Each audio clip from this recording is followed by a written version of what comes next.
وما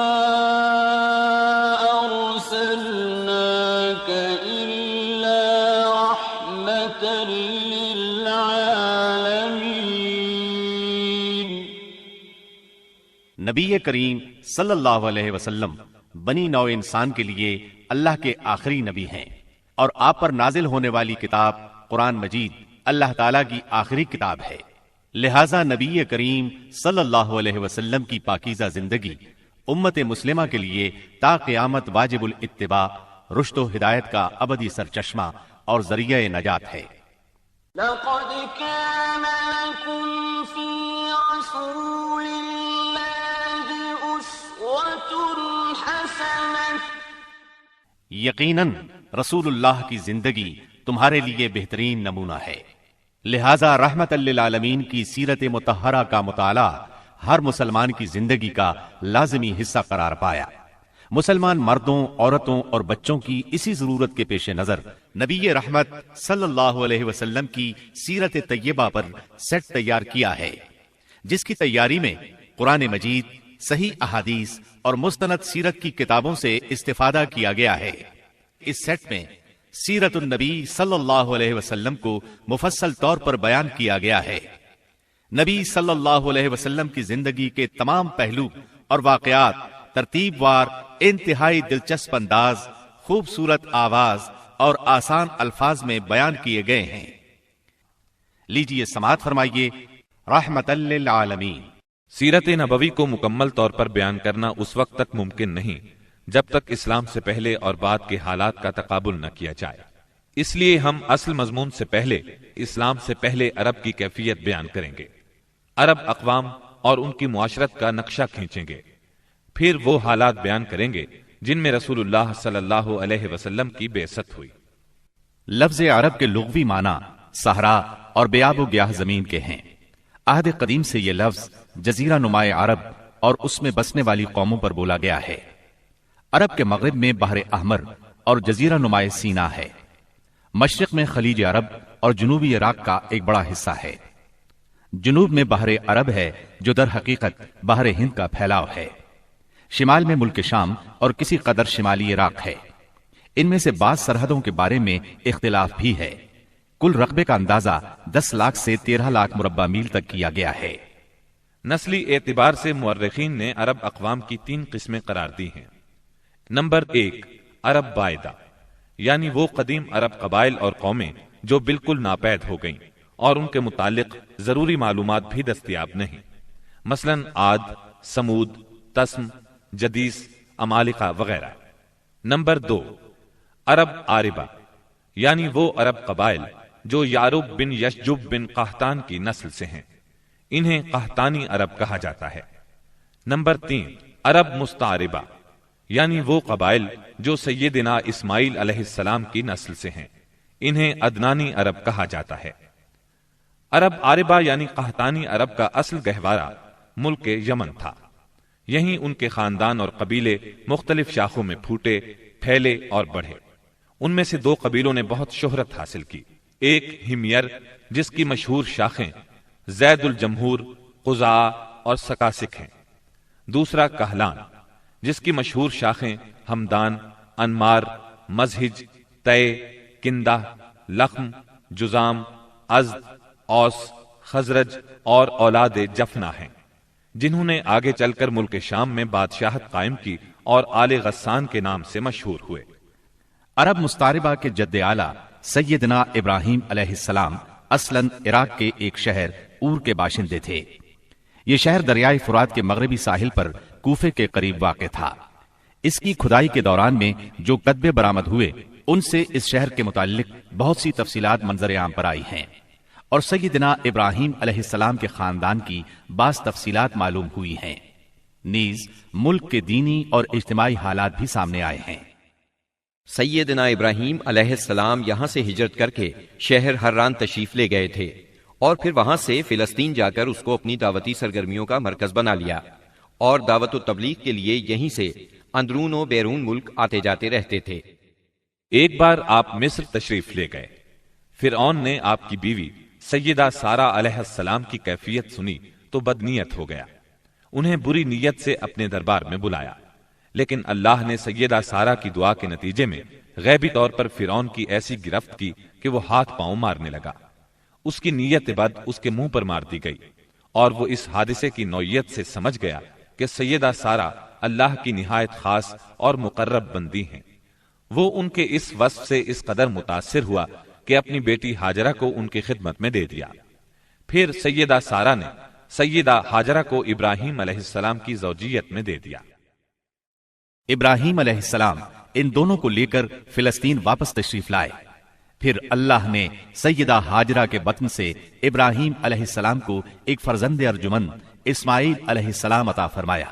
سیدہ سارہ بے اولاد تھیں، اس لیے انہیں بہت غیرت آئی اور انہوں نے سیدنا ابراہیم علیہ السلام کو مجبور کیا کہ سیدہ ہاجرہ کو ان کے نوزائیدہ بچے سمیت جلا وطن کر دیں۔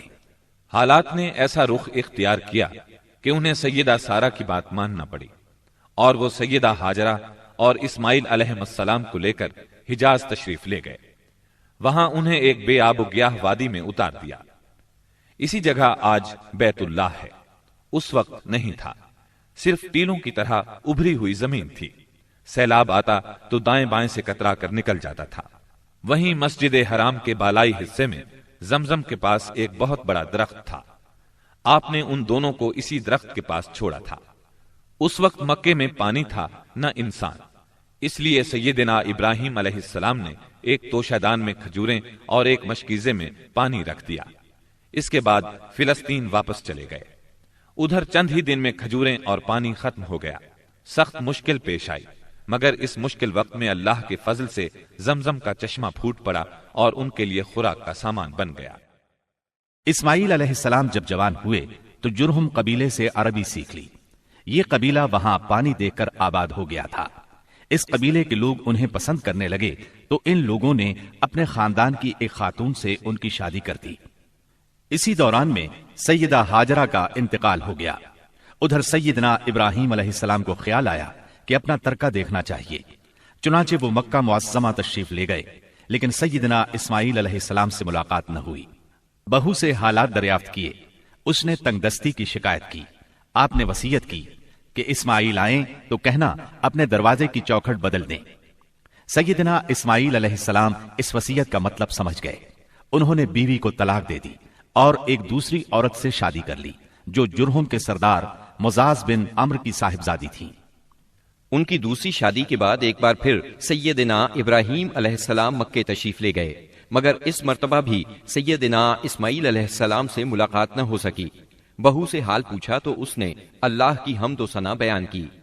آپ نے وصیت کی کہ اسماعیل اپنے دروازے کی چوکھٹ برقرار رکھیں اور فلسطین واپس ہو گئے۔ اللہ تعالی نے مزاز کی بیٹی سے اسماعیل علیہ السلام کو 12 بیٹے عطا فرمائے۔ ان 12 بیٹوں سے 12 قبیلے وجود میں آئے اور سب نے مکے ہی میں رہائش اختیار کی۔ ان کے حالات زمانے کی گرد میں دب کر رہ گئے۔ صرف نابت اور قیدار کی اولاد گمنامی سے محفوظ رہی۔ قیدار بن اسماعیل علیہ السلام کی نسل مکہ معظمہ ہی میں پھیلتی پھولتی رہی، یہاں تک کہ عدنان اور پھر ان کے بیٹے معد کا زمانہ آ گیا۔ عدنانی عرب کا سلسلہ نسب صحیح طور پر یہیں تک محفوظ ہے۔ عدنان نبی صلی اللہ علیہ وسلم کے سلسلہ نسب میں 21ویں پشت میں آتے ہیں۔ بہرحال معد کے بیٹے نزار سے کئی خاندان وجود میں آئے۔ دراصل نزار کے 4 بیٹے تھے اور ہر بیٹا ایک بڑے قبیلے کی بنیاد ثابت ہوا۔ چاروں کے نام یہ ہیں: ایاد، انمار، ربیہ اور مزر۔ ان میں سے آخری 2 قبیلوں کی شاخیں اور شاخوں کی شاخیں بہت زیادہ ہوئیں۔ چنانچہ ربیہ سے اسد بن ربیہ، انزہ، عبد القیس، وائل، بکر، تغلب اور بنو حنیفہ وغیرہ وجود میں آئے۔ مزر کی اولاد 2 بڑے قبیلوں میں تقسیم ہوئی۔ نمبر 1 قیس اعلان بن مزر، نمبر 2 الیاس بن مزر۔ قیس اعلان سے بنو سلیم، بنو حوازن، بنو غطفان، غطفان سے ابس، زبیان، اشجع اور غنی بن عاصر کے قبائل وجود میں آئے۔ الیاس بن مزر سے تمیم بن مرہ، حزیل بن مدرکہ، بنو اسد بن خزیمہ اور کنانہ بن خزیمہ کے قبائل وجود میں آئے۔ پھر کنانہ سے قریش کا قبیلہ وجود میں آیا۔ یہ قبیلہ فہر بن مالک بن نضر بن کنانہ کی اولاد ہے۔ پھر قریش بھی مختلف شاخوں میں تقسیم ہوئے۔ مشہور قریشی شاخوں کے نام یہ ہیں: جمح، سہم، عدی، مخزوم، تیم، زہرہ اور قصی بن کلاب کے خاندان یعنی عبد الدار، اسد بن عبد العزا اور عبد مناف، یہ تینوں قصی کے بیٹے تھے۔ ان میں سے عبد مناف کے 4 بیٹے ہوئے جن سے 4 ذیلی قبیلے وجود میں آئے، یعنی عبد الشمس، نوفل، مطلب اور ہاشم۔ انہی ہاشم کی نسل سے اللہ نے ہمارے نبی کریم صلی اللہ علیہ وسلم کا انتخاب فرمایا۔ ابن عباس رضی اللہ عنہ کا بیان ہے کہ رسول اللہ صلی اللہ علیہ وسلم نے فرمایا، اللہ تعالیٰ نے مخلوق پیدا فرمائی تو مجھے سب سے اچھے گروہ کے اندر رکھا، پھر قبائل کو چنا تو مجھے سب سے اچھے قبیلے کے اندر بنایا، پھر گھرانوں کو چنا تو مجھے سب سے اچھے گھرانے میں بنایا، لہٰذا میں اپنی ذات کے اعتبار سے بھی سب سے اچھا ہوں اور اپنے گھرانے کے اعتبار سے بھی سب سے بہتر ہوں۔ جس وقت جزیرۃ العرب پر اسلام کا سورج طلوع ہوا، وہاں 2 قسم کے حکمران تھے، ایک تاج پوش بادشاہ جو حقیقت میں مکمل طور پر آزاد اور خود مختار نہیں تھے، اور دوسرے قبائلی سردار جنہیں اختیارات کے لحاظ سے وہی حیثیت حاصل تھی جو تاج پوش بادشاہوں کی تھی، لیکن ان کی اکثریت کو ایک مزید امتیاز یہ حاصل تھا کہ وہ مکمل طور پر آزاد اور خود مختار تھے۔ اس وقت تاج پوش حکمران یہ تھے: شاہان یمن، شاہان آل غسان یعنی شام، اور شاہان ہیرا یعنی عراق۔ باقی عرب حکمران تاج پوش نہ تھے۔ عرب عاربہ میں سے قدیم ترین قوم سبا تھی۔ اور یعنی عراق سے جو کتبات برآمد ہوئے ان میں 2500 سال قبل مسیح کی اس قوم کا ذکر ملتا ہے، لیکن اس کے عروج کا زمانہ 11 صدی قبل مسیح سے شروع ہوتا ہے۔ اس کی تاریخ کے اہم ادوار یہ ہیں: 650 قبل مسیح سے پہلے کا دور۔ اس دور میں سبا کے بادشاہوں کا لقب مقرب سبا تھا۔ ان کا پایہ تخت سرواہ تھا، جس کے کھنڈرات آج بھی معارب کے مغرب میں 1 دن کے فاصلے پر پائے جاتے ہیں۔ یہ کھنڈرات خریبہ کے نام سے مشہور ہیں۔ اسی دور میں معارب کے مشہور بند کی بنیاد رکھی گئی، جسے یمن کی تاریخ میں بہت اہمیت حاصل ہے۔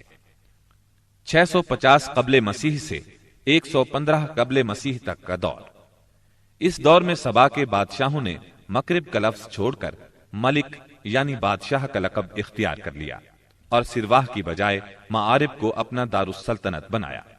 اس شہر کے کھنڈرات آج بھی صنعاء سے 60 میل مشرق میں پائے جاتے ہیں۔ 115 قبل مسیح سے 300 عیسوی تک کا دور۔ اس دور میں سبا کی مملکت پر قبیلہ ہمیر کو غلبہ حاصل رہا اور اس نے معارب کی بجائے ریدان کو اپنا پایہ تخت بنایا۔ پھر ریدان کا نام ظفار پڑ گیا، جس کے کھنڈرات آج بھی شہر یریم کے قریب ایک دائرہ نما پہاڑی پر پائے جاتے ہیں۔ اسی دور میں قوم سبا کا زوال شروع ہوا۔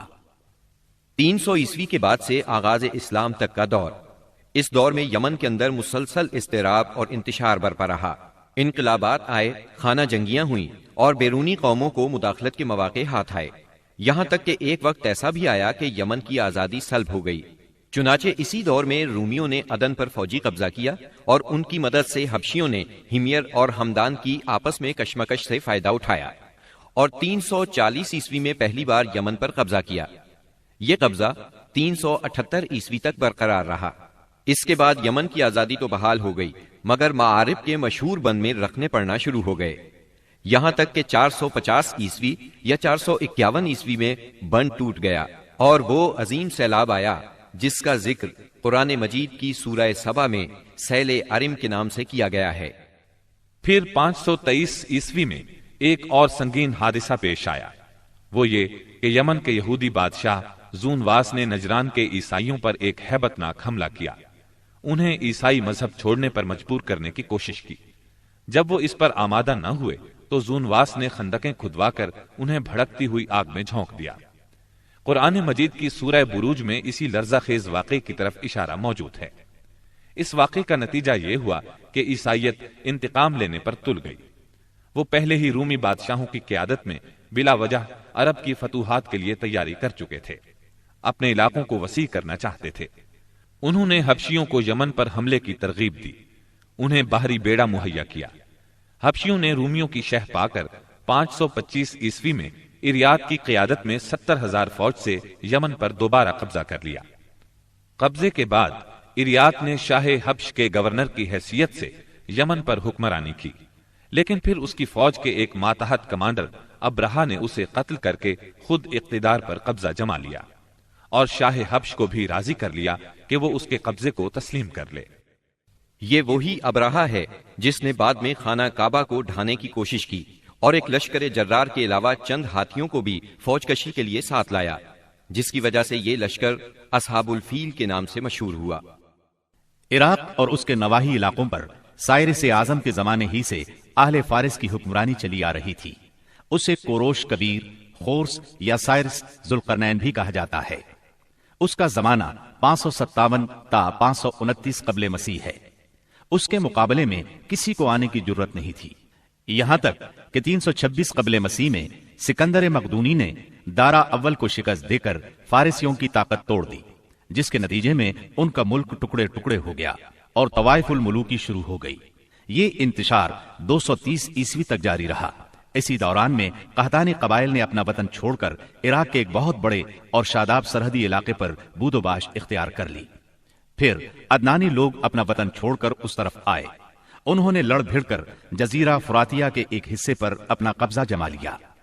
ادھر 226 عیسوی میں اردشیر نے جب ساسانی حکومت کی داغ بیل ڈالی تو رفتہ رفتہ فارسیوں کی طاقت ایک بار پھر پلٹ آئی۔ اردشیر کے عہد میں حیرہ، بادیات العراق اور جزیرے کے ربیعی اور مزری قبائل پر جزیمت الوضاح کی حکمرانی تھی۔ شاہان حیرہ کے پاس فارسی فوج کی ایک یونٹ ہمیشہ رہا کرتی تھی، جس سے بادیہ نشین عرب باغیوں کی سرکوبی کا کام لیا جاتا تھا۔